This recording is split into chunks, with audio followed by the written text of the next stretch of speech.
Muito obrigada por voltarem. Vamos então retomar os trabalhos. Vamos dar início à segunda mesa redonda, que vai ser moderada pela professora doutora Jéssica Falcone, que é investigadora do CESA e docente na Faculdade de Letras da Universidade de Lisboa. E temos aqui um painel praticamente completo. Falta uma colega da UEM, que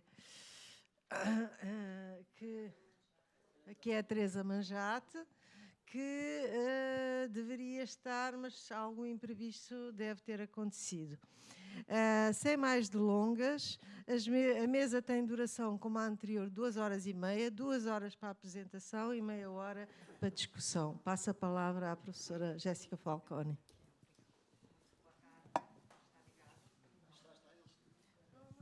Alô? Ok. Então, muito boa tarde a todas e a todos. Esta é a mesa Literatura e Sociedade, Questões de Gênero, Ambientalismo, Intervenção Social, Diáspora e Desenvolvimento. Portanto, temos muitos temas. Temos um painel maioritariamente feminino, o que é muito bom, não é? Temos a Virgília Ferrão, a Teresa Manjate não está, a Sheila Khan, a Criessência, a Sara Jonas Laís e o Delmar Gonçalves. Eu vou passar já a apresentar a Virgília, que é uma das novas vozes da literatura moçambicana atual, é romancista, estreou-se com o livro Romeu e Shingondo e a Julieta Machangana, assinado pelo pseudônimo Awaji Malunga. Conta com 4 livros publicados. Pela obra Sina de Aruanda, foi distinguida com o Prêmio Literário 10 de novembro do Conselho Municipal de Maputo e administradora do blog Diário de Macaui, que promoveu a antologia Espíritos Quânticos, e há já um segundo volume que foi publicado da antologia Espíritos Quânticos. E a Virgínia nos vai falar da ecoficção à ficção climática, novos gêneros na literatura moçambicana. Tem entre 15 e 20 minutos. Passei a palavra. Muito obrigada.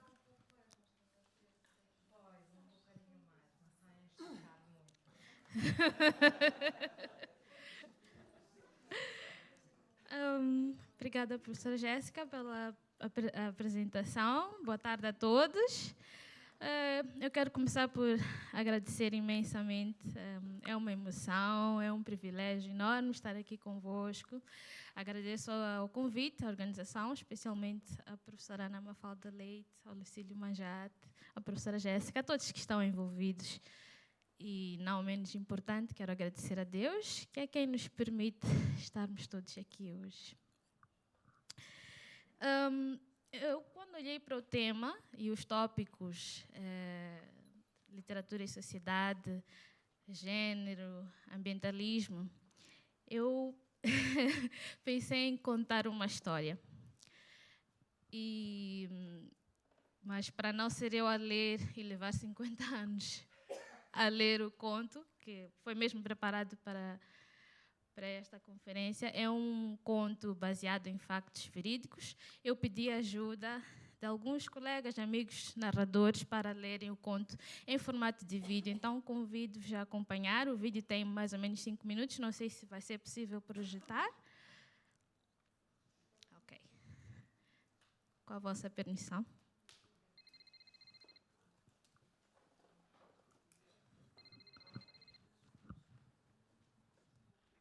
Alô? Senhor Josué, preciso falar consigo, urgentemente. Calma, dona Ana Maria. Josué Júnior é o novo gestor de reassentamento na vila de Matemane e a senhora Ana Maria, junto com a sua família, é um dos novos agregados reassentados. Ao longo do seu trabalho, Josué Júnior tinha tido a boa aventura de se cruzar com várias mulheres empenhadas nos seus propósitos. Mas a dona Ana Maria tem uma particularidade. É do tipo que caminha segura em suas convicções. Ela opina sobre as coisas como se tivesse nascido com os verbos todos na língua. Como a maioria das mulheres na vila, gosta de cozinhar fora, com o velho fogão a carvão, que resgatou da comunidade de Tupico, onde antes residia, embora reconheça, com toda a reverência, as magnânimas dimensões e os ricos apetrechos da nova cozinha. Além dos afazeres domésticos, Dona Ana Maria dedicava-se a jaziri, ao tuk-tuk que usa como táxi para transportar pessoas para o mercado ou para outros pontos da vila. Enquanto o motor ressoa, o lenço da Dona Ana Maria esvoaça no ar, criando golpes leves, capazes de desafiar o destino. De qualquer forma, a vila tem um centro de saúde, posto do governo e um terminal de autocarros próximos. Fica sempre tudo muito facilitado, o que leva a Dona Ana Maria a unir as suas mãos e pensar consigo mesma: Deus nos abençoou. Saímos da nossa antiga comunidade, mas ganhamos esta vila. Na manhã em causa, entretanto, só se falava da baixaria na vizinhança. O Tajuta Jamani! Vais te arrepender, homem! Mais tarde, soube-se que a causa da contenda era o fato de o marido da vizinha ter pedido divórcio. Audácia! De onde eles vinham, em Tupico, um homem jamais ousaria cogitar tal disparate. A terra era da mulher, ou melhor, da família desta. Devia ter endoidecido aquele homem. Pedir divórcio e ir viver aonde? Se algum dia te passar pela cabeça uma loucura dessas, sais daqui com a roupa do corpo. Avisou Dona Maria ao esposo, ainda escandalizada. Mas a resposta do marido caiu como um balde de água gelada sobre a sua cabeça. Não ouviste o que disseram aquelas pessoas do reassentamento? Pela lei da família, todos os bens são divididos a meio. Esta casa e este lote também são meus. Se me chateias, é só vender isto e dividimos o dinheiro. Dona Ana Maria sentiu o chão abrir-se, como se a terra sorvesse as bênçãos e os desígnios divinos que jamais teriam permitido uma coisa daquelas entrar nos seus ouvidos. Como é que é? Isto aqui já não é Tupico, Ana Maria. Não é a terra do teu pai aqui. Você não veio morar na terra do meu pai, você? Perguntou, com o timbre da voz a um fio. Quis ainda acrescentar: não fui eu que te casei, você?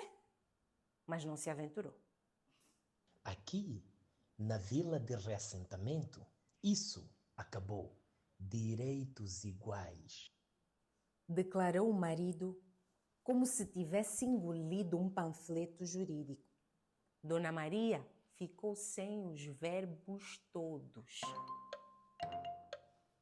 Senhor Josué, preciso falar consigo, urgentemente. Calma, Dona Ana Maria. É bom que o senhor nos leve a todas nós à capital, senhor Josué. Os nossos homens enlouqueceram. Tendo Dona Ana Maria resumido a conversa com o marido e demandando de imediato uma reunião com as mulheres da vila. Está a haver um abuso, senhor Josué? Se esses homens nos pedirem divórcio, como é que vamos ficar? Enquanto se preparava para a tempestade que se avizinhava no salão comunitário, onde iria reunir com as furiosas mulheres, Josué Júnior fechou os botões do punho e arrumou a mochila, refletindo atônito. Tinham eles, sem querer, empoderado os homens daquela região?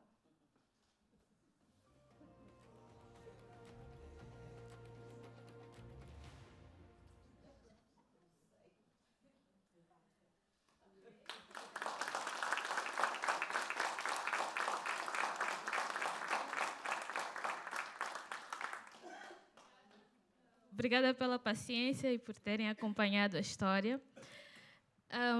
Eu escolhi, de facto, contar uma história relacionada à mulher e à gestão dos recursos naturais, porque penso que falar dos 50 anos da literatura, da sociedade, implica também pensarmos nos caminhos que levaram ao desenvolvimento da sociedade, incluindo o desenvolvimento econômico.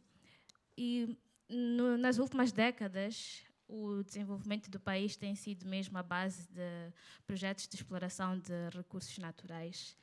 E essa história, como eu dizia, foi mesmo inspirada em fatos reais, histórias que eu pude acompanhar da minha profissão, decorrentes do projeto de reassentamento, de projetos que estão a ser implementados no norte de Moçambique.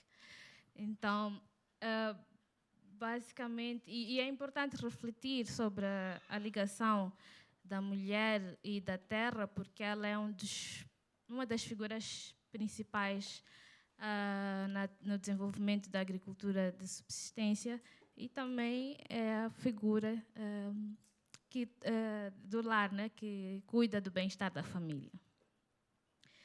E esta história reflete como, embora alguns projetos sejam bem-sucedidos em termos de reassentamento, tragam desenvolvimento de infraestrutura, desenvolvimento comunitário, projetos sociais, eles acabam por ter alguns impactos que são chamados de impactos invisíveis, ou impactos que não são previstos, são vistos além do alcance da compensação normal. E acabamos por ter, como vimos, o desempoderamento ou empoderamento de certos grupos. E por falar em sociedades matrilineares, a professora Sara Leis costuma estudar muito este tema, o temas de género, e num dos seus textos recentes ela explicou como é que funcionam estas sociedades. Vou citar um parágrafo deste texto. Num sistema em que a mulher e a sua linhagem controlam o espaço residencial, o marido negocia a sua permanência. E quando estas mulheres são transferidas, elas acabam por perder o vínculo com a terra, e os homens parece que acabam por ganhar um pouco de mais poder sobre essa negociação. E pronto, eu queria começar a apresentação partilhando essa história para nos fazer refletir sobre o conflito que às vezes existe entre a lei e o costume ou a cultura. Agora sim vou passar para o tópico da ecoficção e da ficção climática, que são alguns dos novos géneros a serem produzidos em Moçambique. Para sustentar a ideia de transição de experiências socioambientais para a literatura, eu apoio-me na ideia da ecocrítica e da ecoficção, bem como em obras de outros autores moçambicanos. Para Lawrence Boyle, a ecocrítica é definida como o estudo da relação entre a literatura e o ambiente físico. Já Anthony Vital avança uma proposta sobre a ecocrítica africana, defendendo que para colocar questões africanas e encontrar respostas, a ecocrítica precisa de estar enraizada nas preocupações locais com a vida social e o seu ambiente natural. A literatura moçambicana contemporânea, a partir dos seus contextos sociais, tem refletido sobre questões ambientais e de género. Alguns trabalhos partem de experiências no território, como é o caso do livro A Confissão da Leoa, de Mia Couto, escrito a partir de uma ideia surgida no contexto do seu trabalho como biólogo. Outro livro, e o livro de Mia fala do conflito animal e também do poder da mulher na região onde a trama se desenrola. Outro livro a destacar é A Arca de Noé, de Bento Baloi, que é uma compilação de crônicas que preserva a memória coletiva e reflete sobre o género do ciclone Idai no cotidiano e nas relações humanas dos moçambicanos. No que se refere ainda às questões ambientais, eu gostaria de aproveitar para partilhar também um bocado daquilo que tem sido o meu trabalho e a minha trajetória. Eu comecei, como foi referido, com um livro chamado Romeu e Xingonde e a Julieta Machangana. E o segundo livro publicado é o Inspetor de Shinzimila, que é um romance policial. E o protagonista também traz... é um personagem preocupado com projetos sustentáveis, então penso que já nessa altura também quis refletir um pouco sobre isto nesse livro.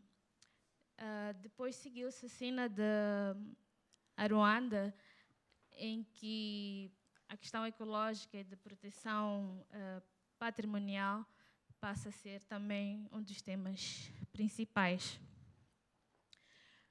Com a antologia Espíritos Quânticos, um projeto que tive a honra de ter a parceria de vários autores africanos, de Moçambique, de Malau, Cabo Verde, inclusive. Tive o privilégio de ter aqui o Marcelo Panguana a participar desta antologia.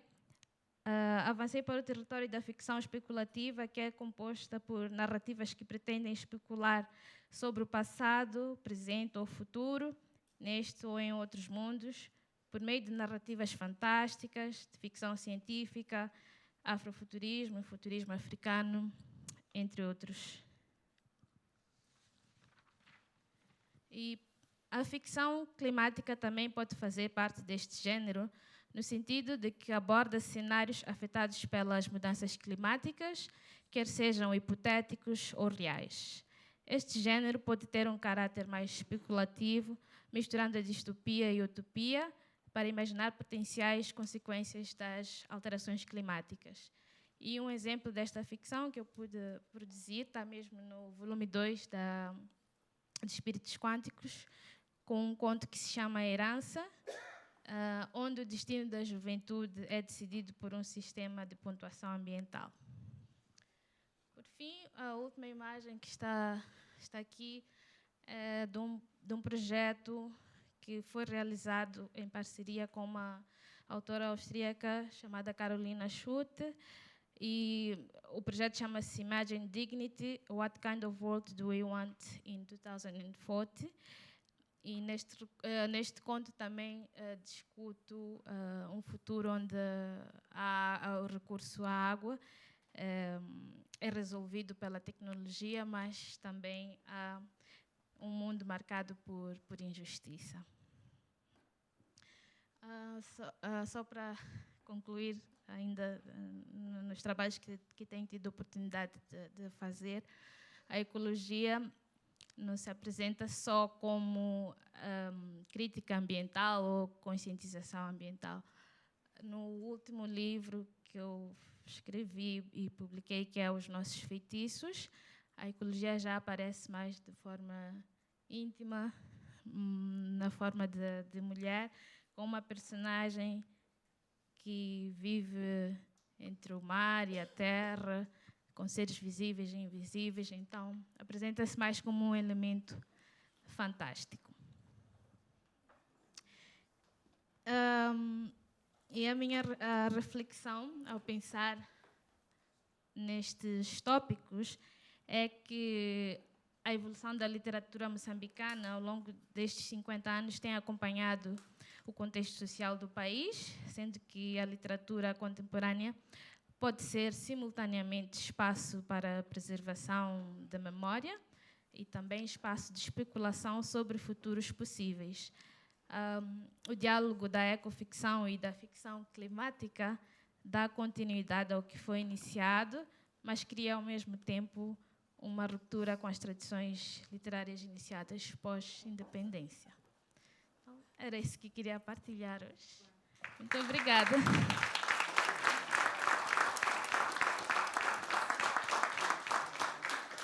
Muito obrigada, Virgília, por ter partilhado este conto visual tão interessante.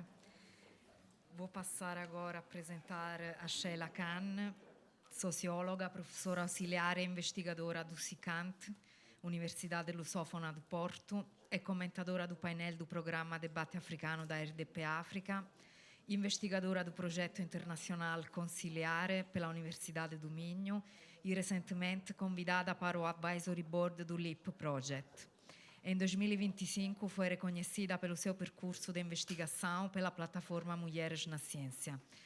A Sheila Canos vai falar de afrodescendentes e produção do conhecimento. Obrigada. Antes de mais nada, eu vou controlar a minha hora. São 4 horas, exatamente. Antes de mais nada, boa tarde. Eu queria fazer um agradecimento muito grande a uma pessoa que me conhece, não diria de pequenina, mas que conhece-me ainda quando eu era uma jovem investigadora, a professora Ana Mafalda Leite. Gratidão.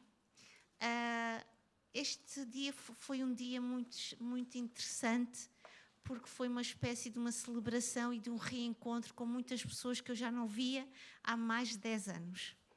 A Jéssica, a Camila, a Helena, a professora Fátima Mendonça, o Patraquim que está escondido, o Lucílio Manjado que conheci em 2010, lembro perfeitamente. E há aqui várias pessoas por quem tenho um enorme carinho, e um carinho discreto, mas sempre aqui um carinho bem guardado. E o Delmar Gonçalves, que foi uma pessoa tão importante para mim no tempo do meu projeto de pós-doutoramento, quando comecei a trabalhar, ainda já numa fase preliminar, sobre o que é ser afrodescendente, nesta relação pendular entre África e Europa. Eu ganhei coragem hoje, e tenho que agradecer à Selma Ouamous, porque ela disse uma coisa que a mim me tocou profundamente, é que há 50 anos atrás eu não estaria aqui. E há 50 anos atrás, peço desculpa, tenho que respirar, ou melhor, há 53 anos atrás, porque eu fiz anos a semana passada, portanto há 53 anos atrás, 2 mulheres tiveram a coragem de dizer e de me fincar na terra. Uma foi a minha mãe e a outra foi a minha avó.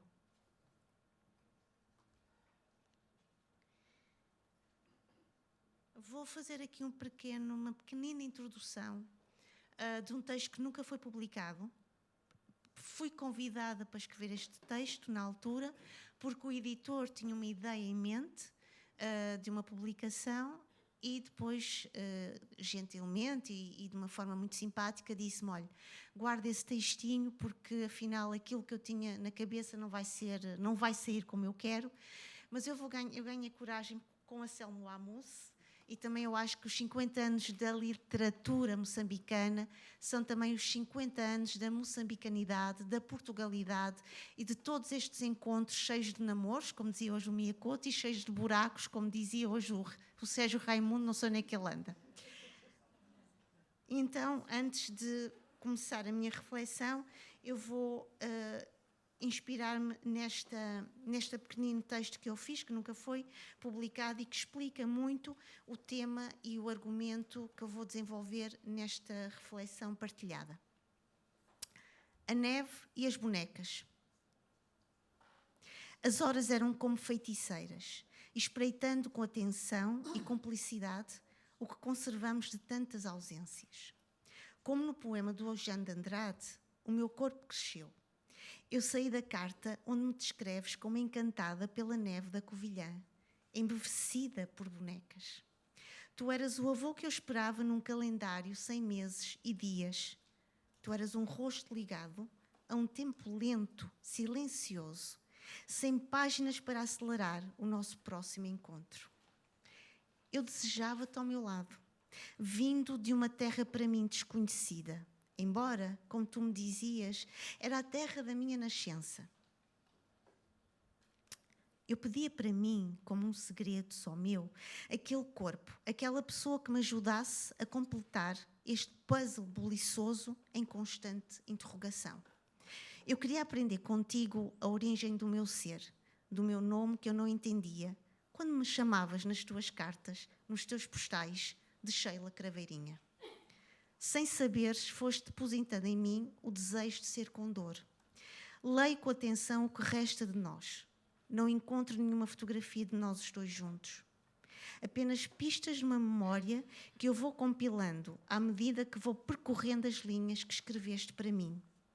Onde guardaste a tua saudade, a tua ternura, a tua vontade do meu regresso à terra que te enaltece.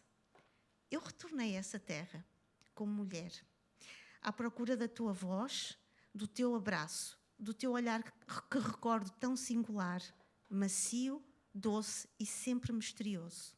Fui tarde ao teu encontro, sobrou apenas silêncio e a tua ausência. Guardei para ti aquela menina encantada com a neve e com as bonecas. Ainda não adiei o nosso encontro.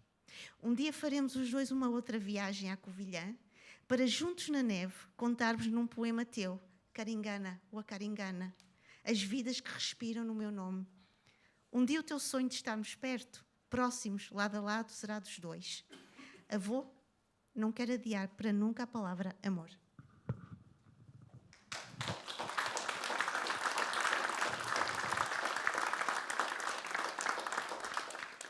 Como afrodescendente, eu sou herdeira deste colo pendular, destas ausências presentes, ruidosas, silenciosas, misteriosas, doces e macias.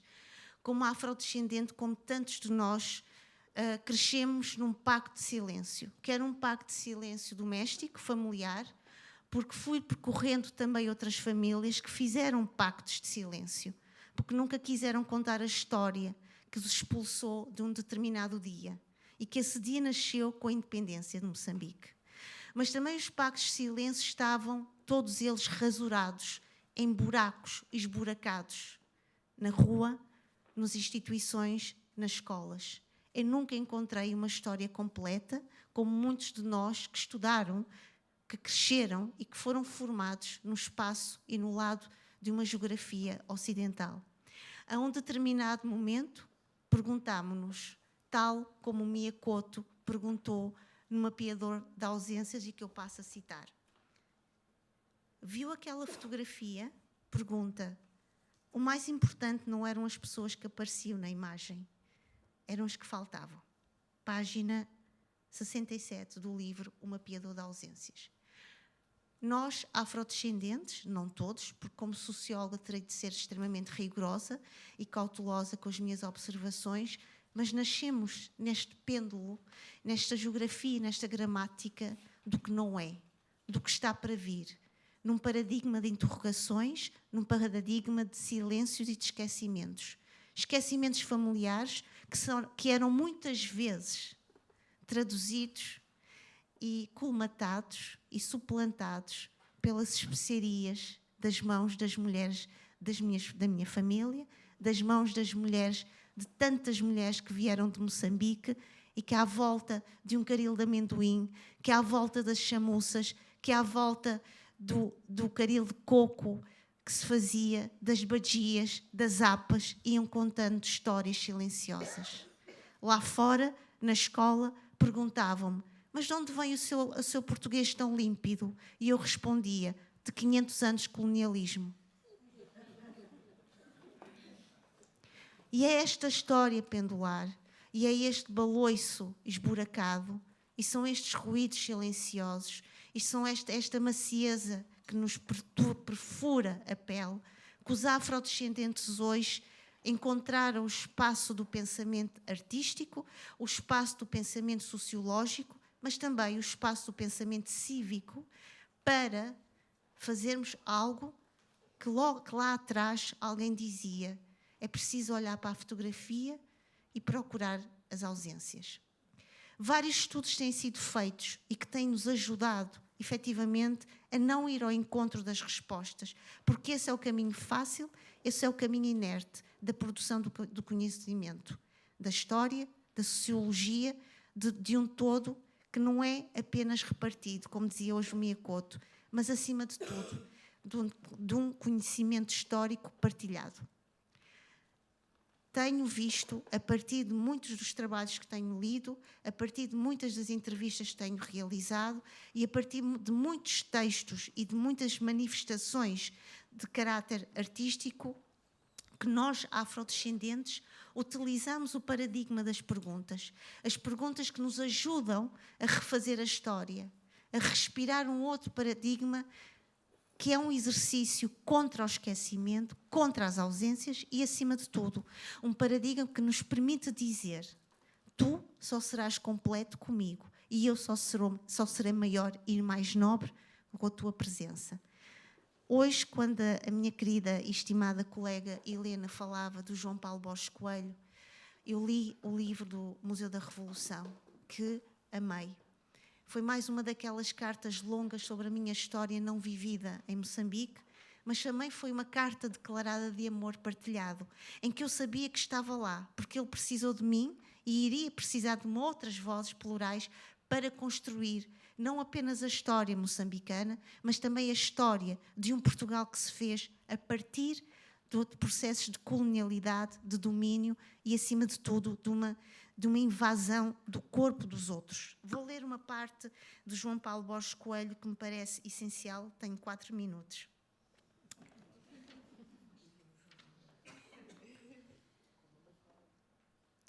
Lembrar exige que seja observado um certo protocolo, que acendamos uma espécie de lanterna da consciência que nos ilumine o caminho até às coisas que o tempo escondeu em pregas recônditas, página 107.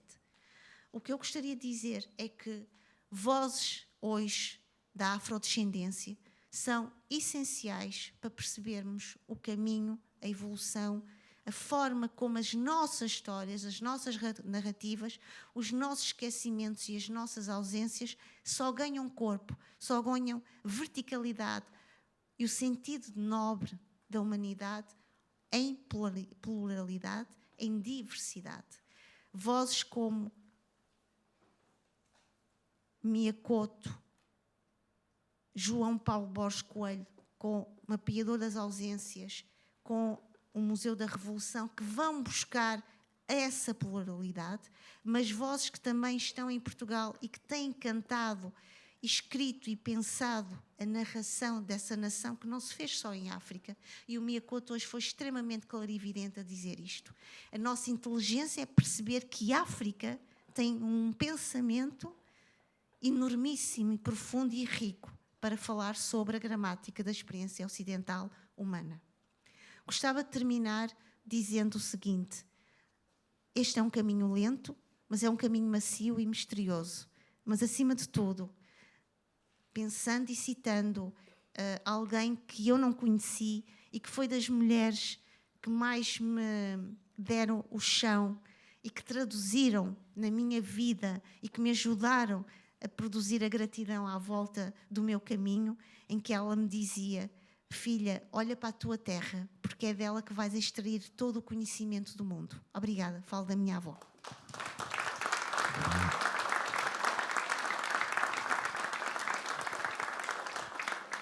Muito obrigada, Sheila, por esta partilha. Passamos de territórios concretos para territórios da memória. Foi muito interessante esta ponte, esta passagem. Vou passar a apresentar a Criessência.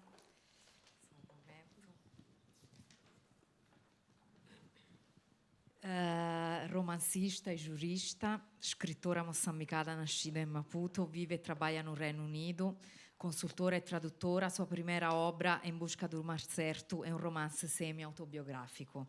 E nos vai falar precisamente desta obra, como nasce a ideia de escrever Em Busca do Mar Certo, até que ponto é que a ruptura com o passado que conhecemos pode ou não revelar e iluminar a nossa essência.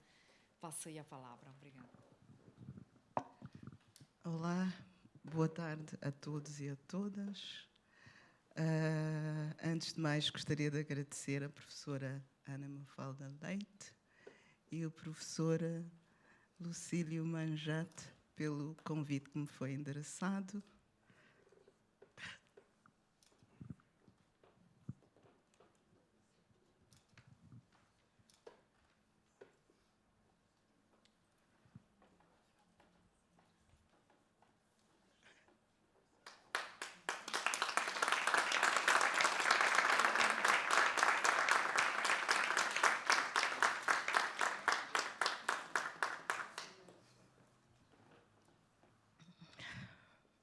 Sinto-me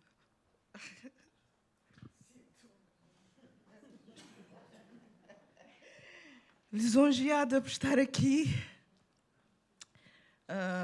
neste encontro tão único. Eu não moro em Moçambique.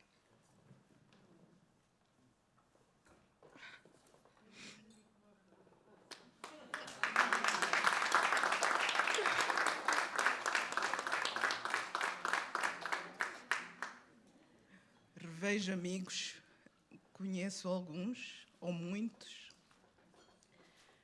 E estou aqui diante de figuras incontornáveis da literatura moçambicana. É uma honra muito grande. Painel de luxo. O meu especial agradecimento vai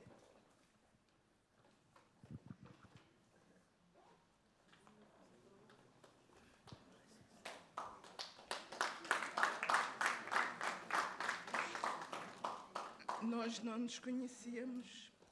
Ela nem sequer sabe que eu estou a dizer isto. Não sabia que eu iria dizer isto. Sabe agora, não sabia. Cujo livro Imigrantes Africanos Moçambicanos deu um empurrão significativo à minha propriedade para falar mal de Portugal e dos portugueses. Eu vivi cá, eu estudei cá. Portanto, eu moro cá na Europa, não moro em Portugal, mas moro na Europa desde os finais dos anos 90. Então, acompanhei. Quer dizer, eu não cresci a ser chamada de macaco ou coisas desse género, mas deu-me para conhecer um novo ser, que é o preta. Portanto, essa parte eu consegui viver, não é? Viver como preta em Portugal. Então, tudo que você falou tocou-me imenso, porque pronto, faz parte da minha vivência, de certa forma.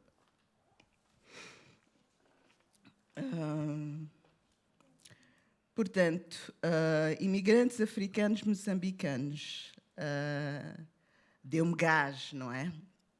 Devo dizer que quando eu estava a escrever o meu livro, 2012, 14, não havia material na internet, eu não estava cá, já estava nos Países Baixos, não havia na internet material escrito por africanos não brancos, sobre as desigualdades sociais, vida de imigrante e discriminação em Portugal.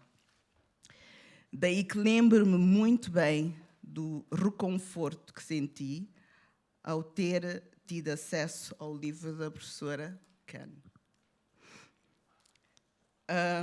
Por último, e se calhar mais importante, que gostaria de agradecer ao público que está aqui presente. Em Busca do Mar Certo é o título do livro em português. Em inglês chama-se In Search of an Accepting Sea. A versão portuguesa está disponível em Moçambique, não está no Brasil, em Portugal, infelizmente. E a versão inglesa, In Search of an Accepting Sea, está disponível no Amazon. Portanto, pode ser adquirido em qualquer parte, a partir de qualquer parte do mundo. Portanto, este livro é um livro sobre choque de culturas e aventuras reais.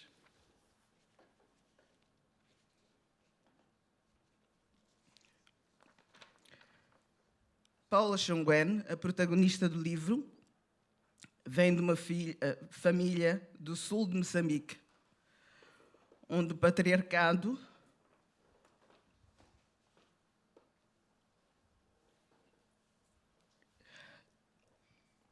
a hierarquia familiar, feitiçaria,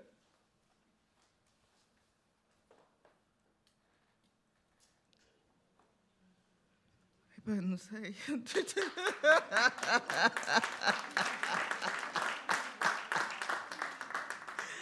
Ou acusação destas são temas recorrentes. Eu posso ficar com os minutos da Teresa. O denominador comum nestes temas é o agrupamento e a falta de expressão da individualidade dos seus membros. Esta característica em África tem a sua raiz na filosofia africana Bantu, que se chama Ubuntu, que significa eu sou porque nós somos. A minha existência é reconhecida na medida em que eu pertenço a um grupo. Se forem a ver, é normal que, por exemplo, se alguém não estiver a ser reconhecido no sul de Moçambique, se pergunte o Akamani, que é uma língua do sul de Moçambique, Xangana. O que significa a quem pertences? Ou qual é a tua linhagem familiar? A esta pergunta, a resposta é o teu apelido e não o teu primeiro nome.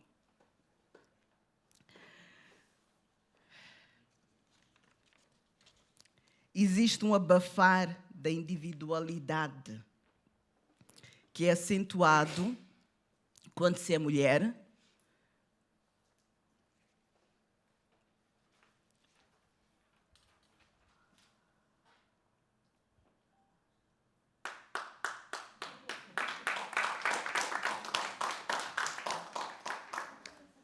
quando se é mais novo, quando se tenta desviar das normas societárias ou mesmo das regras familiares.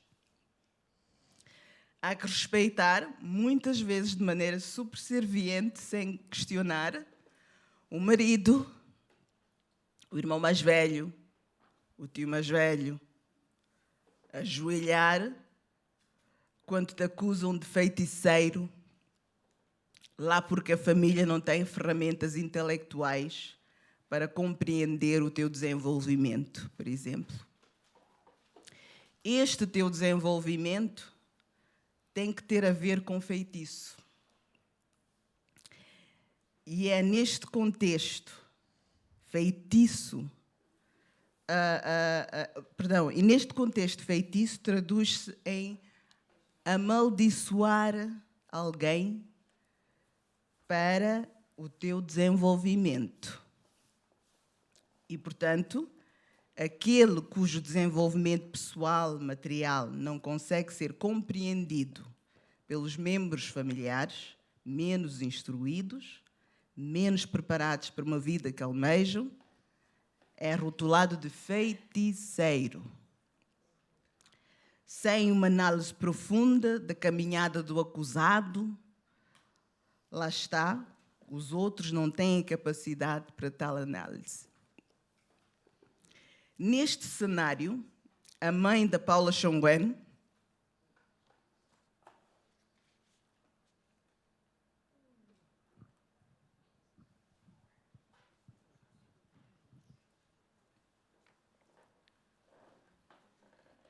era acusada de feiticeira, porque estava muito bem financeiramente.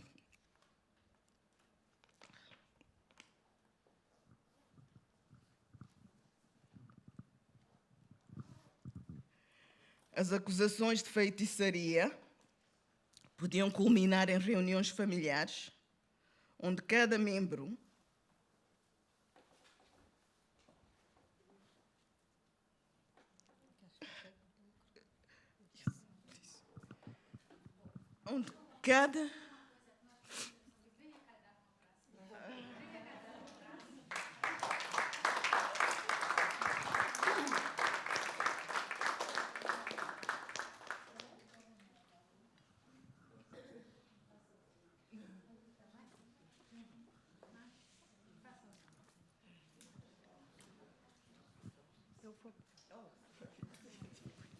Canimambo. Sónia. Então, vamos continuar, que isto tem que continuar. Então, neste cenário, a mãe da Paula era acusada de feitiçaria porque estava muito bem financeiramente. Portanto, já passamos esta parte. Portanto, onde cada membro familiar, ou cada membro podia alegar que o seu curandeiro apontou a mãe da Paula como causadora da instabilidade e escassez na vida desse membro familiar. Portanto, cada membro familiar tinha o seu curandeiro e era assim. Dizer que durante essas acusações, a mãe da Paula continuava a apoiar os tais que a acusavam de feitiçaria. Por outro lado, temos o Miguel, o irmão mais velho da Paula, que infelizmente não preenchia os requisitos modernos para ser respeitado como uma pessoa que deve estar numa posição hierárquica superior. No entanto, ainda que ele fosse contemporâneo, exposto a valores que transcendem os valores tradicionais moçambicanos do patriarcado, recorria-se desses valores para encobrir a sua incapacidade, a sua incompetência perante a sociedade, a mãe e a irmã. Criou-se uma grande rivalidade entre Paula e o irmão, falhado, preciso dizer isso, falhado academicamente, falhado profissionalmente e em termos familiares. Na senda dessa rivalidade, Miguel alia-se aos irmãos da mãe na acusação da própria mãe como feiticeira. A mãe passou a ser responsável por ele gostar mais de ir ao Búzio, Machique-Chique, Shake, Zambi, portanto, as discotecas de Maputo, do que de estudar, de ter uma vida jet set e abraçar todas as futilidades em que uma pessoa desregrada facilmente se pode resvalar.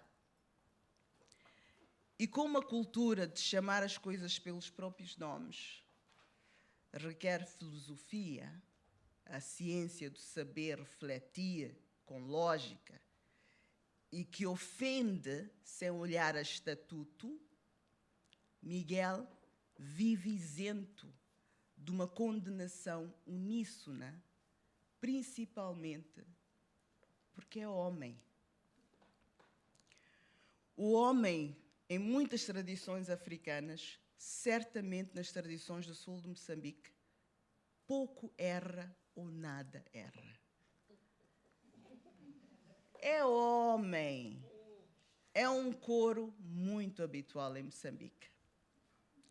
Quando se quer ilibar o pecador, irresponsável ou até mesmo criminoso no seio familiar.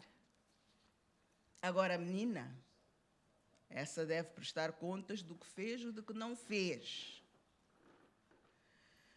E como nem todos os pais moçambicanos têm acesso à pedagogia, filosofia, as implicações desta diferenciação da abordagem na educação dos filhos de acordo com géneros tornam-se impossíveis de prever e de enxergar. E sem isso, não se pode falar em remediação. O que se torna oportunidade para todos os parasitas mais próximos, com ou sem capacidade intelectual para compreender o que se está a passar, de atirar mais lenha à fogueira. De facto, ao não se ter a cultura de chamar as coisas pelos próprios nomes, porque pode ser ofensivo e nem todos têm o direito hierárquico de ofender, temos muita gente a alienar a sua inteligência, a sua convicção acertada do que não é justo para poder estar alinhada à maioria errada.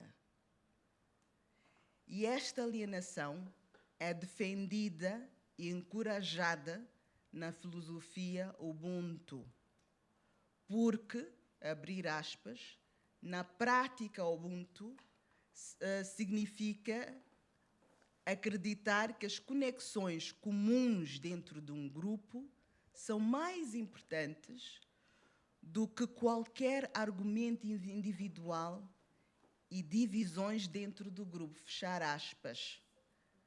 Esta é uma frase que aparece repetidas vezes na internet. Não se lhe atribui autoria, mas sim associação ao Ubuntu.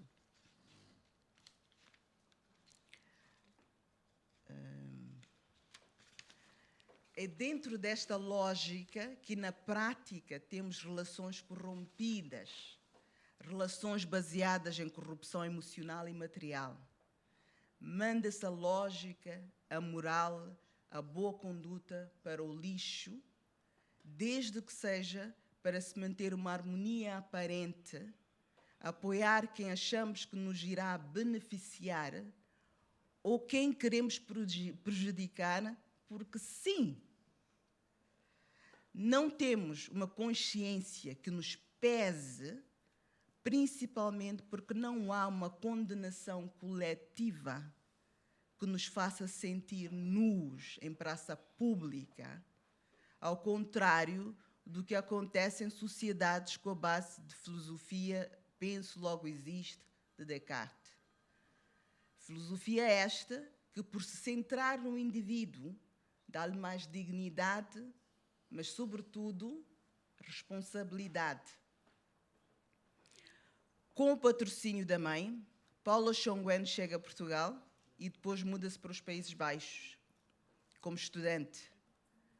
Ela relata a sua vivência nestes países sob todos os prismas, pessoal, profissional, social, até mesmo como um novo ser preta. Nos Países Baixos, devido a um acontecimento inesperado, devem ler o livro, ela aventura-se em limpar casas para custear os seus estudos. Sendo de classe média, este passo não é olhado com bons olhos pelos amigos nem pela família. Mas Paula estava mais do que preparada, até porque havia muitos relatos de pessoas proeminentes dos Países Baixos que o tenham feito quando estudantes. A era das limpezas durou muito mais do que era previsto, porque Paula decidiu ficar ou prolongar-se no país. Há vários episódios entre Paula e os seus patrões que me deram particular gozo em escrever e que o feedback de tais episódios tem sido positivos. O feedback positivo, perdão. Bom, em Portugal e Países Baixos, a pergunta porquê não é tida como ofensiva, frontal ou atrevimento. É uma firmeza que advém da responsabilidade individual atribuída desde cedo a toda a gente. Nos países de base individualista e existencialista, também existe a hierarquia. Mas essa hierarquia deve fazer sentido. Os porquês devem ser respondidos.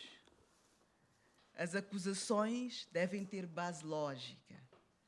E o todos contra um não pode ser ou não pode ter por base a inveja, pois esta não é legitimada. A filosofia Ubuntu é romantizada e tida como mais humana do que as filosofias baseadas no individualismo e competição. Se olharmos para os nossos países, na Angola, Moçambique, hoje em dia, olha para quem fala. Estamos numa de descobrimos o eu, mas esse tal eu não é o de Descartes, não é o de Jean-Paul Sartre, não é o de Simone de Beauvoir, Nietzsche. Ou seja, não é o eu humano como tal, mas sim o eu como ferramenta comercial para se fazer dinheiro. Um eu materialista, um eu sem conhecimento da esfera do outro. Trata-se de um eu que surge sem se ter corrigido o comportamento estrutural do todos contra um, sem nenhuma justificação plausível. Descobrimos aquele eu que não tem limites, aquele eu que não sabe olhar para si, que não sabe reconhecer excessos do egocentrismo porque sobre isso as escolas de coach não falam. É um eu que nos torna selvagens e não humanos. Um eu que nada cabe ou que nada tem a ver com o Ubuntu. Para terminar,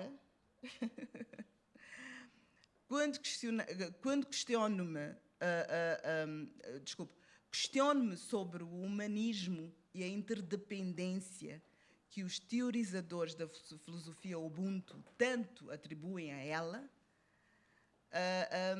não serem coisas do passado, associada a escassez, ignorância em relação aos fenómenos naturais, necessidade de proteção mútua entre tribos, ou, quiçá, o tal humanismo e interdependência devem ser atribuídos aos neurónios espelho, que, portanto, é um nome científico, existe, neurónio espelho. Responsável pelo quê? Quem sabe? Empatia. Exatamente. Portanto, questiono-me se esse humanismo não tem a ver com o neurónio espelho, que na ausência de disfuncionalidades mentais, todos os humanos a eles respondem de forma natural. Muito obrigada.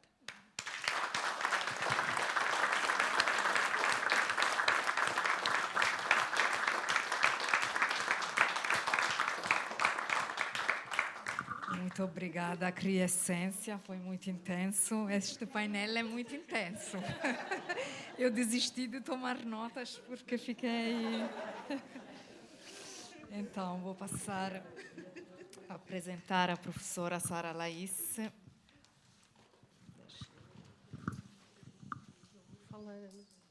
É professora na Universidade Católica de Moçambique, investigadora associada do CESA, ensaísta no campo da literatura e da cultura moçambicana. Em 2020 foi galardoada no Festival Internacional de Poesia e Arte Grito de Mulher, com destaque na investigação acadêmico-literária. A professora Sara nos vai falar da Micaia Wembandeiro, Mulheres, Corpos e Sociedades. Por favor. Obrigada. Muito boa tarde. Eu peço licença, eu vou falar em pé também, porque vou projetar a minha apresentação. Por favor. Enquanto se coloca a apresentação, queria dizer que estou muito grata e muito feliz por aqui estar. Agradeço de forma muito especial à professora Ana Mafalda e à professora Jéssica Falcone, não só pelo convite, mas também pelo mimo, porque, sendo eu colaboradora do centro, não me coube muita coisa a fazer se não responder a dois e-mails para este evento. Então, eu estou grata por isso também, porque às vezes nos vemos sobrecarregados de trabalho e não fazemos o essencial. Então, estou grata por esse mimo. Já está? Ok. Então, eu me propus fazer uma reflexão sobre mulheres, corpos e sociedades, muito na ótica das teorias feministas, e vou começar por um apontamento muito particular, muito pessoal, que tem a ver com o fato de que, quando eu ia fazer a publicação da minha primeira obra, pedi um prefácio do professor Francisco Noa, que foi aqui mencionado muitas vezes hoje de manhã, e ele disse que a minha escrita era feminista, e eu, como não tinha feito uma boa reflexão sobre o conceito, telefonei-lhe a dizer: professor, eu vou tirar do prefácio a palavra feminista, porque na altura em Moçambique o feminismo significa, e tinha uma tónica no ativismo, significava na altura, por causa dos ativismos, mulheres que estivessem contra homens. E não era muito a minha escrita, não é muito a minha forma de estar no mundo. Então o professor disse: olha, Sara, eu já fiz o prefácio, faça dele o que quiser, mas o prefácio é da minha autoria. Eu já não me recordo se tirei a palavra ou se não, mas depois propus-me a fazer melhores reflexões sobre esta questão. E também tive a felicidade de encontrar a professora Teresa Manjato, com a qual eu tenho trabalhado em alguns textos sobre os movimentos e as teorias feministas. E daí este texto, baseado nestes objetos de análise, alguns dos quais eu não vou referir com profundidade, foram falados hoje de manhã. Por exemplo, As Mãos dos Pretos, de Luís Bernardo Onguana, é um dos meus objetos de análise para reflexão hoje, mas não me vou deter muito a ele, mas a perspectiva da análise desse texto e de todos os outros que ali estão vai ser baseada nas teorias feministas e na memória. Vou fazer uma referência ao poema Apelo e poema para um Amor Futuro, que é de Noémia de Souza, referências breves à Pátria que me pariu, que é de Celso Manguana, Balada de Amor ao Vento, de Paulina Chiziane, Sina da Ruanda, aqui da Virgília Ferrão. Relativamente às práticas criativas, também vou falar sobre Walking Woods, de Sónia Sultuane, uma performance Me Apetece, da Eneli Panga, Cartas para Meninas Mal Comportadas, de Eliana Anzualo.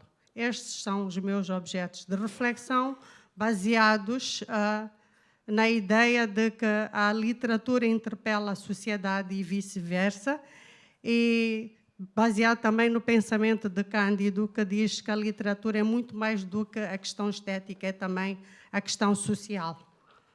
Pode passar.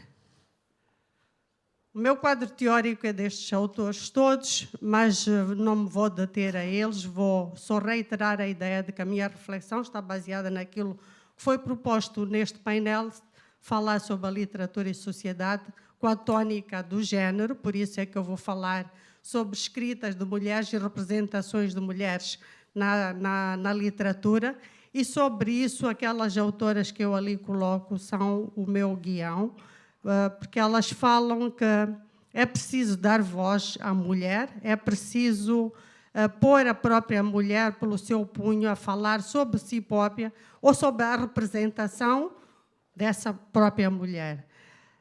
E a teoria feminista não é exatamente uma escola, como diz Schuller, é um movimento, e sobre esse movimento tem ali dois autores que dizem que há tónicas que são dadas de forma a reforçar a dominação masculina, mas há tónicas que são dadas por forma a estabelecer uma paridade entre homens e mulheres, sem se pensar na ideia de vencidos e de vencedores.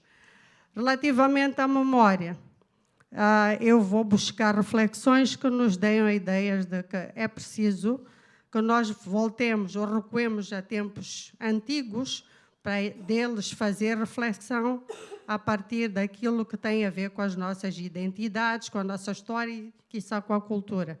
E, relativamente às práticas criativas, eu vou me basear em Richard Schechner, que fala sobre a performance, sobre como é que nós podemos intervir na arte, na vida e na sociedade a partir da poesia, da literatura, da música, ou a partir da música. Como é que podemos intervir artisticamente na vida social? Pode passar.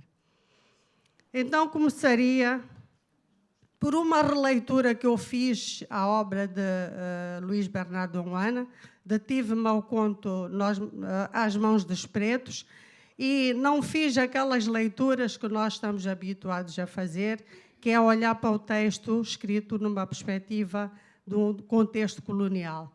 Eu olhei para a história As Mãos dos Pretos e, se lembrarem, muito rapidamente, não vale a pena contar a história, mas se lembrarem, há um personagem que questiona a vários homens o porquê das mãos dos pretos serem mais claras que o resto do corpo. E todos estes homens, estamos a falar, recordo, da escrita das mulheres ou a representação das mulheres, não é? Todos estes homens dão uma resposta racista e muito fora daquilo que é a sabedoria ou científica ou coletiva que hoje nós temos. Só a mãe do menino é que responde que as mãos dos pretos tinham que ser mais claras que o resto do corpo, porque tinha que assim ser, e isso marca que as obras dos homens são iguais, são diferentes as obras, mas os homens têm a mesma essência, não é? Para dizer que a essência humana é a mesma no mundo. Só uma mulher, a leitura que eu faço, à luz das teorias feministas, só uma mulher é que dá esta resposta, digamos, com sabedoria. Por isso é que eu digo aqui, esta sabedoria tem sido silenciada, mas está aqui representado neste livro, a partir deste conto, o poder de uma mulher. Podemos passar tinha pedido ao Lucílio, até ele, para ler este poema. É um poema que está no livro Sangue Negro, da Noémia de Souza, e também, depois do Lucílio fazer a leitura do poema para me ajudar, eu vou dizer porque é que o trouxe para esta reflexão sobre o deixar a mulher falar, o deixar o poder da mulher brotar ou ser representado pela própria mulher. Apelo Sangue Negro. Quem terá estrangulado a tua voz cansada de minha irmã do mato? Eu, Mamani. Quem terá fuzilado a voz heróica de minha irmã do mato? Que desconhecido cruel cavalo marinho terá fustigado até matá-la? Ó África, minha mãe terra, diz-me tu, que foi feito da minha irmã do mato, que nunca mais desceu à cidade com seus filhos eternos, um nas costas, outro no ventre, com o seu eterno pregão de vendedora de carvão? Obrigada, Lucílio. Então, outra reflexão que eu trago é a partir deste poema, a partir do qual há uma sugestão de se dar voz a uma mulher, resgatar a voz de uma mulher, sobretudo aquelas mulheres que vivem aquela condição em que não são responsáveis, não são donas do seu corpo. Elas têm um bebé no ventre, está ali, as partes destacadas, um bebé às costas e têm que ainda trabalhar para prover para a família, para estes bebés. Então, este poema, à luz destas teorias, me faz lembrar que é preciso dar ou resgatar a voz destas mulheres e também tirá-las deste silenciamento delas não poderem ser donas dos seus corpos. Podemos ver o poema a seguir, também é de Noémia de Souza. Lucílio, faz-me o favor.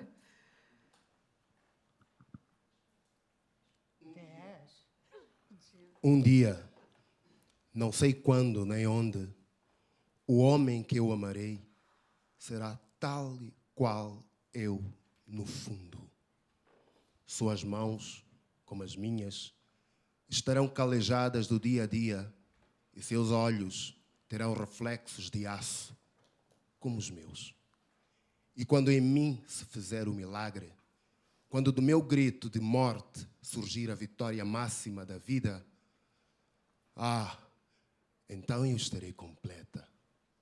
Mas só depois da paz descer sobre o meu campo de luta. Antes disso, não. Para meu amor futuro, que me completará, para esse amor distante, escrevi este poema. Que tu o leias um dia, amor que não conheço, quando me surgires, embrulhado em mistério, e minha alma e meu corpo palpitarem de reconhecimento. És tu, que aquele que amarei o leia e me leia neste poema que lhe escrevi.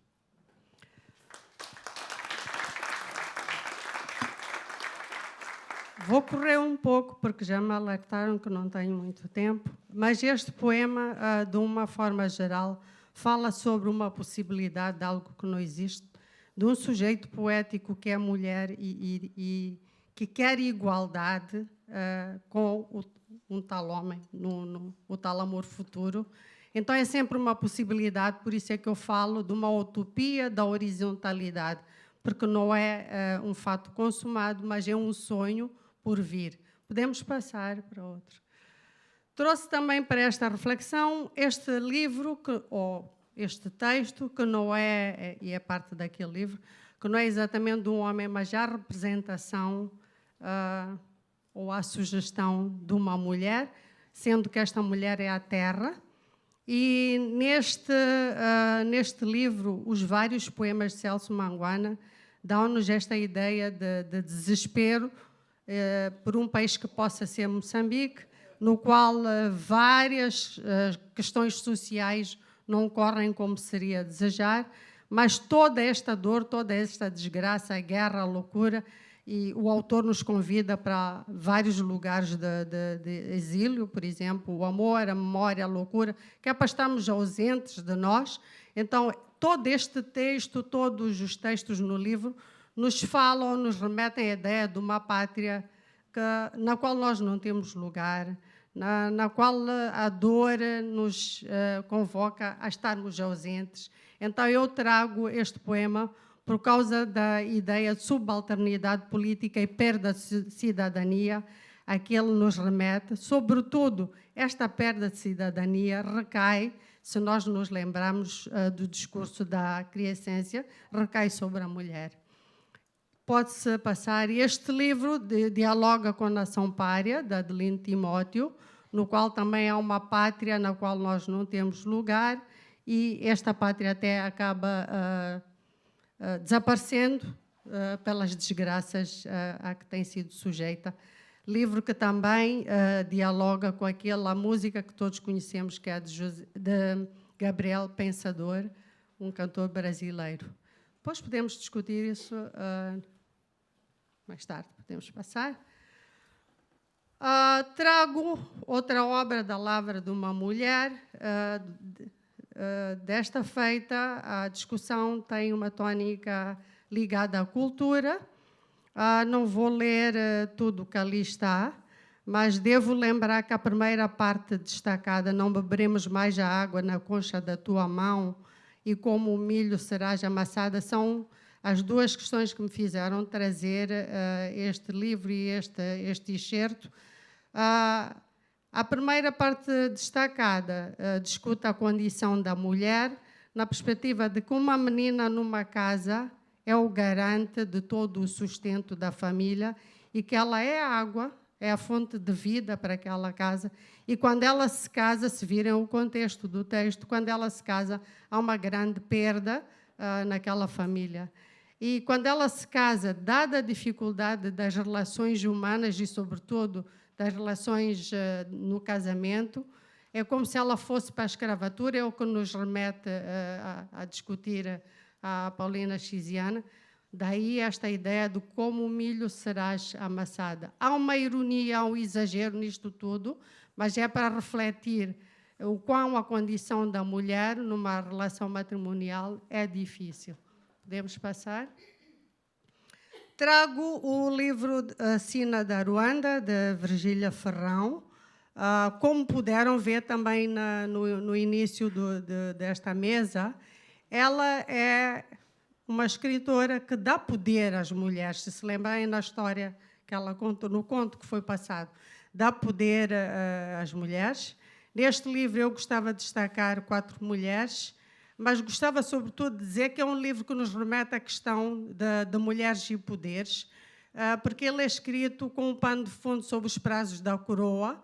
Os prazos da coroa existiram em Moçambique entre os séculos XVII e XIX, e eram, grosso modo, grandes extensões de terras pertencentes a mulheres, e essas mulheres eram, para além de detentoras deste poder sobre a terra, tinham exércitos e geriam esses exércitos. Então, eu trago isto como memória porque o poder, e as senhoras, essas mulheres são designadas donas, estas donas já não existem, este poder que as mulheres tinham já não existe, há uma memória que fica, ou que nos é trazida a partir da obra de Virgília Ferrão, que é para nós reconstituirmos a nossa história, ou sugestão de reconstituir a história, ou as nossas identidades, mas vou destacar o fato de que é uma história que acontece em 2 partes, uma no passado e outra num presente, que é uma reencarnação.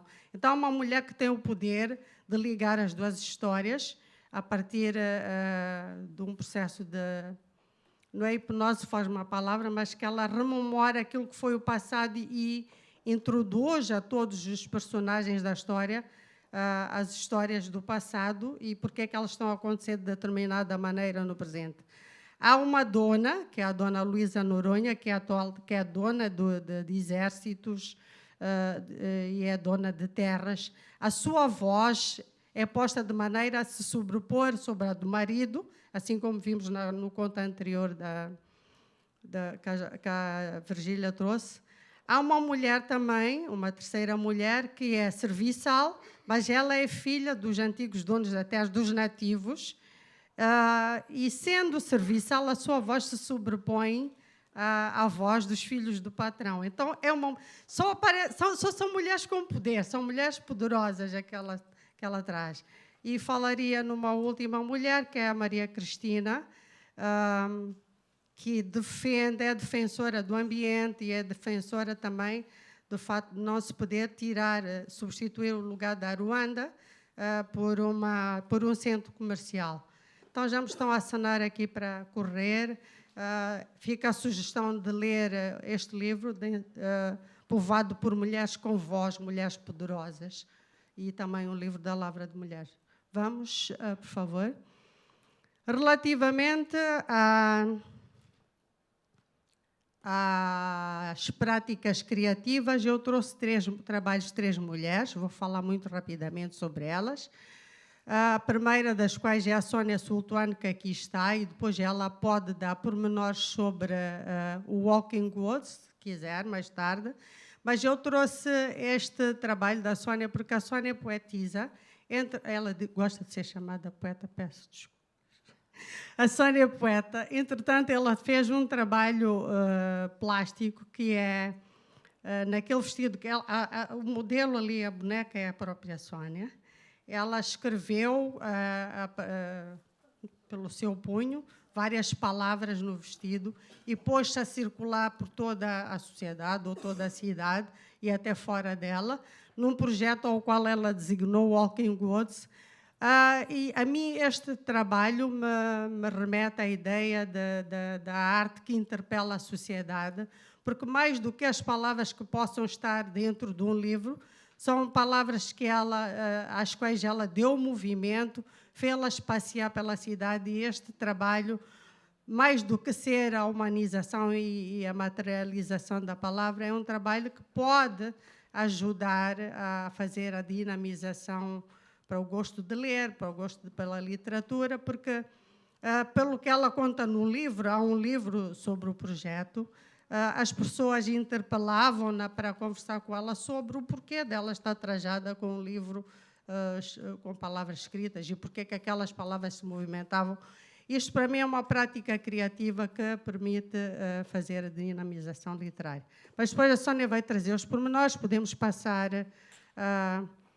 para outro trabalho dela, ela sendo poeta e artista plástica. Por exemplo, se olharmos para aquela terceira imagem, há uma boneca que tem por dentro. Esta obra plástica está exposta no Camões, não é? Na Biblioteca do Camões, tem palavras dentro de si. É uma forma também de materializar a palavra, da plasticidade. E eu trouxe esta fotografia porque é o trabalho dela no diálogo com outras artes e no diálogo com sociedades, como é o caso do segundo cartaz, que é do evento. Podemos avançar? Aqui também não vou ler, mas o que eu devo dizer é que vou passar a 2 poetisas que, sendo... já estou a ir. Vou só falar sobre este slide e o a seguir. São 2 poetisas, a Enia Lipanga e a Eliana Anzualo, que, a partir de um trabalho de performance, poesia, representação, música, dança, numa atividade multidisciplinar, elas criam aquilo a que podemos chamar Mulheres, Arte e Resistência, para mostrarem que as mulheres também podem participar na arte e utilizar as palavras que quiserem e utilizar ou mostrarem autoridade sobre o seu corpo, são donas do seu corpo e fazem isto, obrigada, através da arte. Isto ajuda a destruir estereótipos. Este poema, que até está esteticamente também bem escrito, mas que choca as pessoas, tem ajudado a Énia nas performances que faz sobre os questionamentos que ela faz sobre o status quo da arte, sobretudo no tipo de palavras que as mulheres possam utilizar. Não vou ler o poema, podemos passar para o slide a seguir, e vai ser o último. Ainda na ótica da performance, temos o trabalho que foi feito pela Eliana Anzualo. Antes de publicar este poema e outros em livros, está ali a capa, ela fez também um trabalho similar ao da Énia, na verdade tem feito, e até trouxe esta peça a Portugal. Ela nos remete ao debate sobre assuntos escondidos, não é? Sobre relações homoafetivas, sobre relações homoeróticas, e é um debate que não tem estado a ser feito em Moçambique. Hoje eu trago para aqui porque é para mostrar este crescimento da Micaio Mbondeiro, a partir do qual, em 50 anos, vários ou diferentes tipos de linguagens e de arte têm estado acontecendo em Moçambique, até porque eu comecei pelo mito de criação que é o Luís Bernardo Oana. A seguir a isto, o que eu tenho são só considerações finais sobre as quais eu posso falar na nossa conversa. Obrigada por me ouvirem.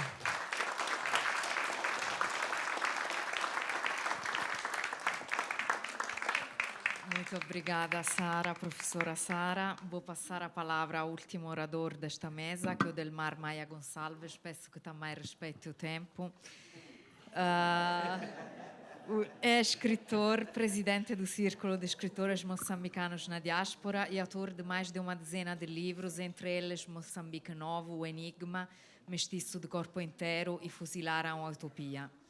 Distinguido com diversos prémios literários internacionais, incluindo o Prémio Nacional de Literatura Juvenil Ferreira de Castro, 1987, o Prémio da Lusofonia de Literatura, 2017, e o Troféu Cultura Sem Fronteiras. Foi nomeado embaixador da paz pela Universal Peace Federation.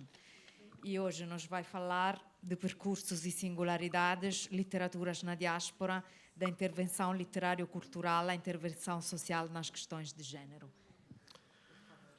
Bom, primeiro estou em desvantagem aqui no meio de tantas mulheres. Aliás, estou sempre no meio, estou entre mulheres ou no meio de mulheres. Começa em casa, não é? Eu tenho 6 irmãs e sou o único homem no meio de irmãs. Bom, e tenho uma filha que não quis vir porque, quando soube que a Paulina Xiziano não vem, não quis vir. Ela contava que a Paulina também viesse.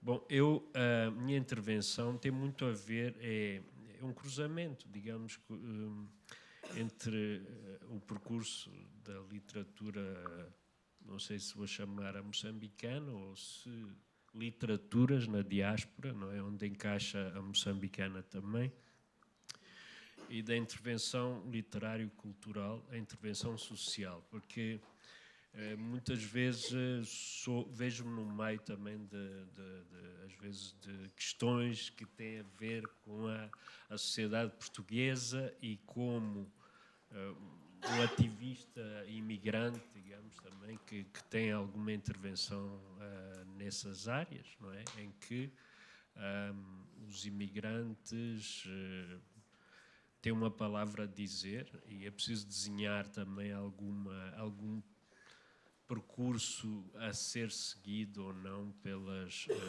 diversas comunidades de imigrantes. Portanto, não será só mulheres, mas também, então vamos dizer, mulher imigrante. Entre elas, a mulher moçambicana. Portanto, do meu percurso pessoal, social, escolar, académico, cultural, literário, associativo, religioso e político também, destacaria desde logo a única equação que esteve sempre presente, a minha matriz identitária moçambicana. E tudo girou em torno da minha moçambicanidade. E nessa altura eu via-me assim meio perdido no meio de tanto cabo-verdiano, guineense, angolano, brasileiro, e aqui com muito poucos moçambicanos. No entanto, havia necessidade de dizer aonde pertenço. E eu fazia parte até, muita gente gozava com o facto de eu dizer sempre que eu era de uma geração do homem novo, proveniente de Moçambique, e carregava aquela carga ideológica e, claro, criava até algum rebuliço, havia a parte cómica quase, não é? Da parte dos meus colegas. Mas, de facto, tirando a carga ideológica, o indivíduo que cresceu numa sociedade que enfim, saiu do colonialismo, o pós-independência, e nós estávamos a construir uma nação, nova nação de várias nações.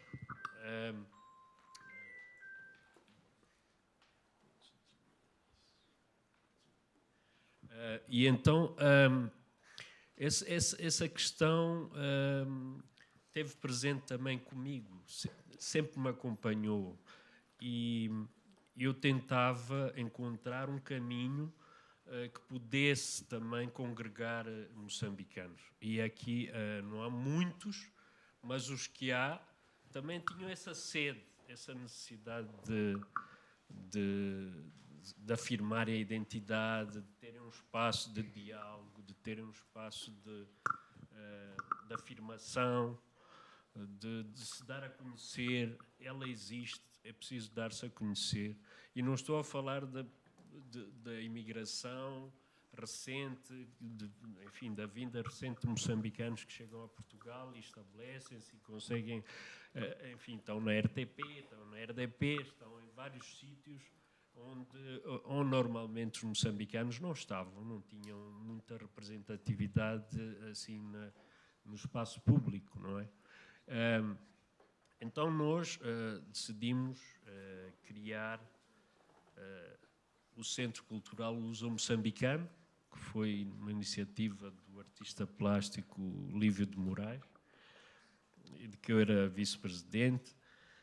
Como há poucos moçambicanos, obviamente é fácil a escolha, os que são encontrados. Depois surgiu também a Associação dos Amigos da Obra de Inácio Matosinho, que era outro artista plástico, que entretanto já regressou a Moçambique, também era vice-presidente, mas e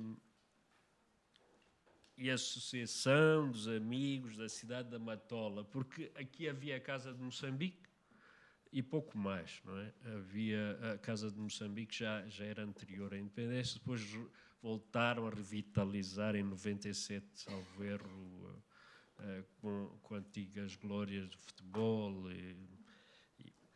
Mas, de facto, o que eu notava era quase a ausência de mulheres. A mulher moçambicana na diáspora era muito pouco participativa. Em 2008 eu decidi fundar o Encontro de Escritores Moçambicanos na Diáspora e procurei aqueles escritores que, enfim, começaram a publicar em Moçambique. Estou a falar de Ascêncio de Freitas, de Nuno Bermudes, de Rui Guerra, que está no Brasil, do Guilherme de Melo, do Jorge Viegas, do José Pádua nas artes plásticas, Manuel Matsim, que é um juiz moçambicano. Depois havia os artistas plásticos, outros, Inácio Matsim, Roberto Chichorro, São Passos, que é uma senhora, a Didi Mestre, outra senhora, e pouco mais, portanto, além da Lara Guerra. Então, este encontro conseguiu congregar moçambicanos, ou aqueles que se identificavam como tal, não é? E em 2010, eu e alguns familiares decidimos criar o Círculo de Escritores Moçambicanos na Diáspora e a CMD Edições. E a CMD Edições começou a procurar mais moçambicanos e moçambicanas. Encontrávamos muitas artistas plásticas que não eram muito conhecidas, não é? Mas dávamos a oportunidade a que elas fizessem capas dos livros. Portanto, criámos uma revista que é Milanos da Diáspora, criámos outra que é Cadernos Moçambicanos Manguana, Rio dos Bons Sinais, Licungo, uma série de publicações que era com esse intuito de juntar moçambicanos sempre. E a oportunidade também de os artistas plásticos publicarem capas para os livros e divulgarem a sua obra e darem-se a conhecer como artistas. Em 2014 surgiram 2 convites irrecusáveis para ser diretor literário da editorial Minerva, em Lisboa, fundada em 1927, e para ser curador do Festival Internacional Grito de Morrer, que é baseado na República Dominicana e é organizado pela Organização Internacional de Poetas Mulheres. E foi nesse âmbito também que, uma vez que eu estava muito preocupado era com os moçambicanos, comecei a dar indicações de personalidades de Moçambique que pudessem ser também galardoadas. Então houve algumas, não é? A Sônia Sultana, a Sara Laís e tantos outros, que algumas não são da área da literatura, porque nesse prémio não há só galardões para escritoras, mas também para todas as áreas de trabalho. E, entretanto, também me convidaram para fazer parte do Prémio Fémina, da Comissão de Honra, que era uma espécie de júri, e nesse âmbito também várias personalidades de Moçambique. Obviamente eu puxo sempre a brasa, a nossa sardinha de Moçambique, que é indicar moçambicanas, porque interessa-me a mim que essas sim ganharem uma projeção que às vezes não é fácil. Eu sei que não é fácil, continua a não ser fácil para as mulheres, infelizmente. Portanto, avancei nesse sentido de associar o projeto ao CMD, que presido, e temos feito esse trabalho desde 2014, portanto, até a data. E vamos continuar, obviamente, isso acho que é importante que isso continue a acontecer, não é? Depois, eu tinha aqui umas anotações que têm a ver com prémios, que eu queria, aproveito o facto de estar aqui a senhora embaixadora, porque durante muitos anos eu vi-me envolvido em vários prémios e dava a conhecer sempre a embaixada. E eu dava a conhecer pela seguinte razão, é que já tiveram muitos premiados dos PALOP, de Angola, de Cabo Verde, sobretudo de Angola e Cabo Verde, de Moçambique, tinham sempre conhecimento, mas ninguém participava. Portanto, estou a falar do Prémio Ferreira de Castro, que eu próprio ganhei uma vez. Estou a falar do Prémio La Atrevida. Estou a falar do Prémio...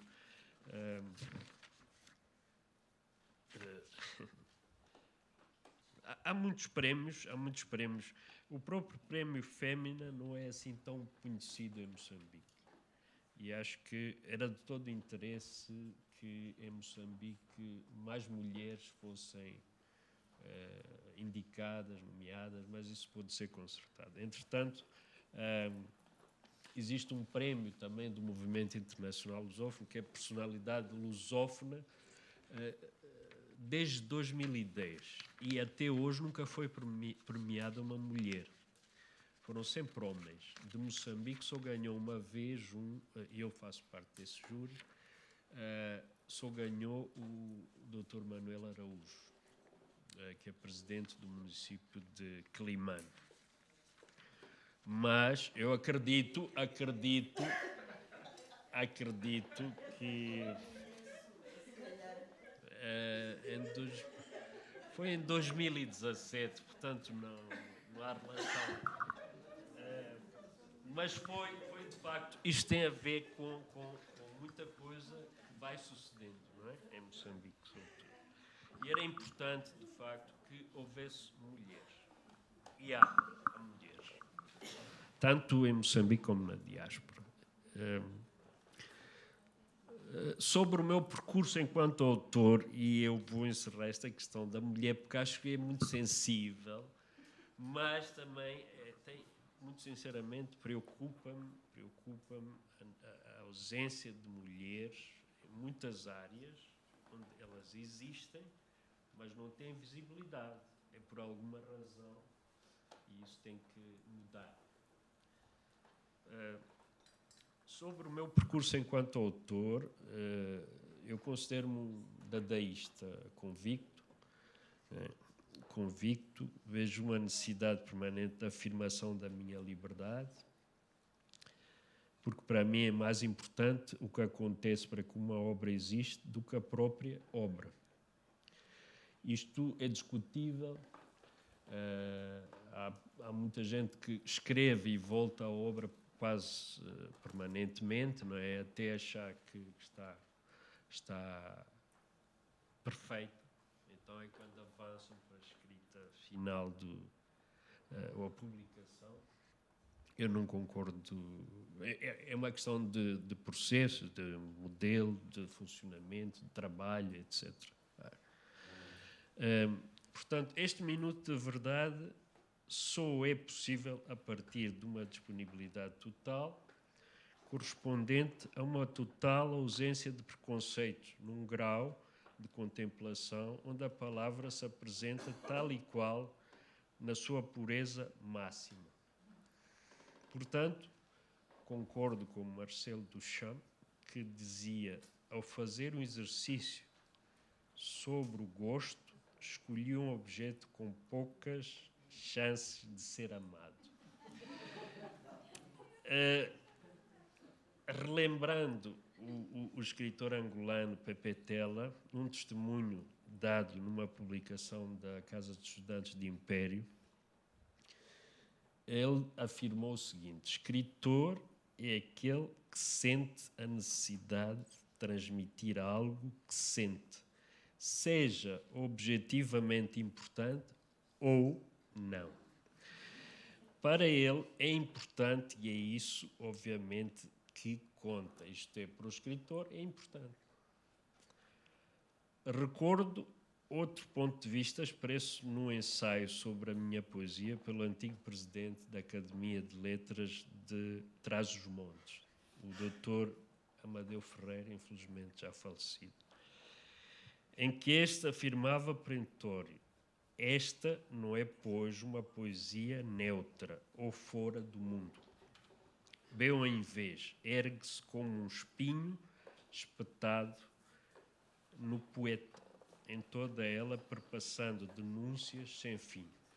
E aí a questão nem sequer se coloca naquele ponto de vista que muitas vezes surge, que é dizerem que existem poetas de combate, poetas de intervenção. Eu não acredito muito nisso. Portanto, como poeta dadaísta, escrevo sobre tudo. Não tenho uma fronteira que me limite. Digamos que vou escrevendo o que me apetece. Já o escritor português Alexandre Honrado preferiu destacar num prefácio a um dos meus livros o seguinte: depois há esta doçura de falar poetizando no Poetis del Mar, o mesmo que quando me fala parece dizer: olha que tenho medo de dar um grito abafado. E ao mesmo tempo há uma estonteante e sábia crítica, uma agressividade que nunca comete agressão, uma exaltação que nunca é raiva, uma apreciação que é mais discernimento, uma pátria a abolir por dentro que não contém uma só fronteira. Sobre a velha discussão académica de escolhas entre poetas maiores e poetas menores, uma equação de escolhas objetivas ou subjetivas, tenho sempre presente o provérbio africano que nos alerta para o seguinte: se você pensa que é muito pequeno para fazer a diferença, tente dormir num quarto fechado com um mosquito.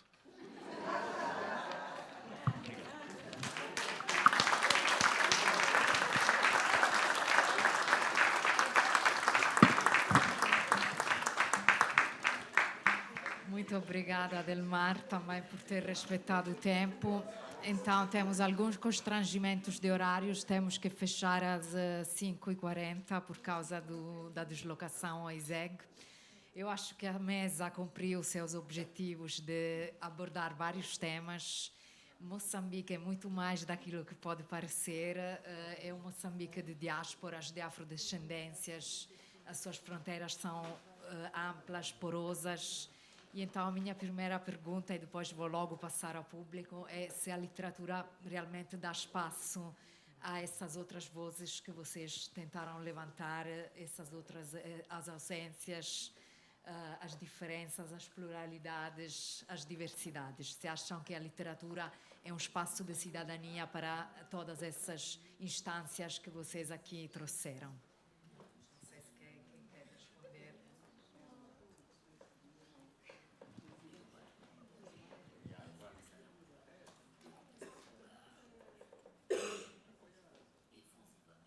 Eu acho que a literatura nos permite olhar por debaixo do espelho, acima de tudo. E a literatura permite-nos fazer algo. Eu acho que eu vi o Mia Couto entrar, não vi? E agora vai sair, não vai? Pronto, as ausências. Estão a ver, as ausências fazem parte de mim.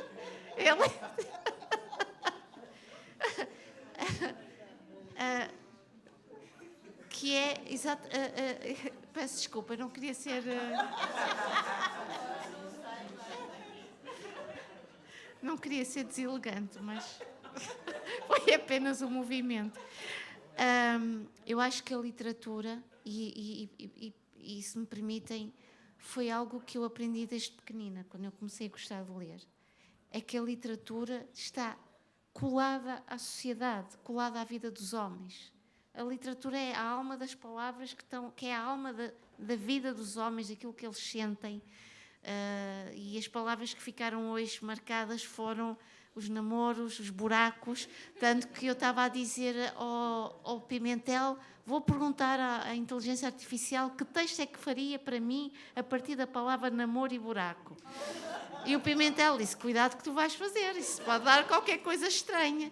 Mas eu acho que a literatura, eu aprendi a pensar os outros mundos e aprendi, acima de tudo, a pensar a nobreza do gesto humano, da fraternidade, da solidariedade, a partir da literatura, quando muitas vezes a vida real não nos permite, não nos ensina a ter essa coragem e essa ousadia.